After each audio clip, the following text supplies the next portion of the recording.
Kung may isang pangalang kinatatakutan sa buong Bicol, isa lang ang lumulutang Gilbert Saysay Concepcion.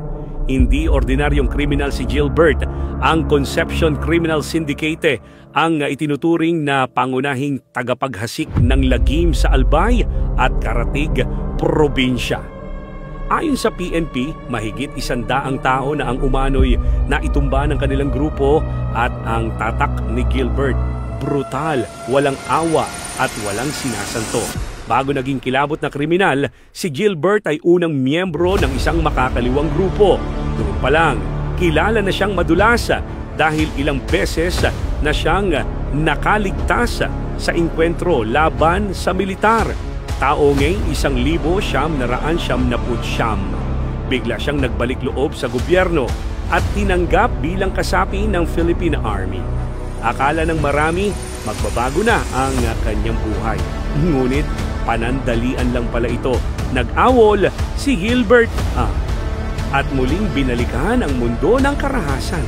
Sa Albay niya binuo ang sarili niyang sindikato kasama ang kanyang kapatid at mabilis silang naging kilabot sa bawat bayan na kanili-nilang dinaanan.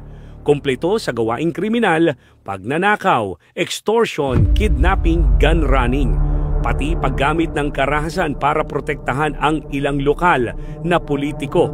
Taong 2006, sangkot ang grupo sa isang alitan sa lupa sa Libon, Albay. Sa halip na hayaan ang kaso sa korte, pinatay ni Gilbert ang magkapatid na kaaway niya, pati ang kanilang ina na siya raw mismong nagsampa ng reklamo laban sa kanya. Batay pa sa NCRPO, sila rin ang itinuturong responsable sa pagpatay sa isang engineer na nakatakda sanang humarap sa Senate inquiry. Hindi man malinaw ang motibo, isa lang ang sigurado. Sunod-sunod ang natutumba sa kamay ng grupo. At ayon sa mga haka-haka, mahigit 100 katao na ang biktima ni Gilbert. Maraming beses nang tinangkang hulihin si Gilbert pero sanay siya sa gubat, taktikal at bihasa.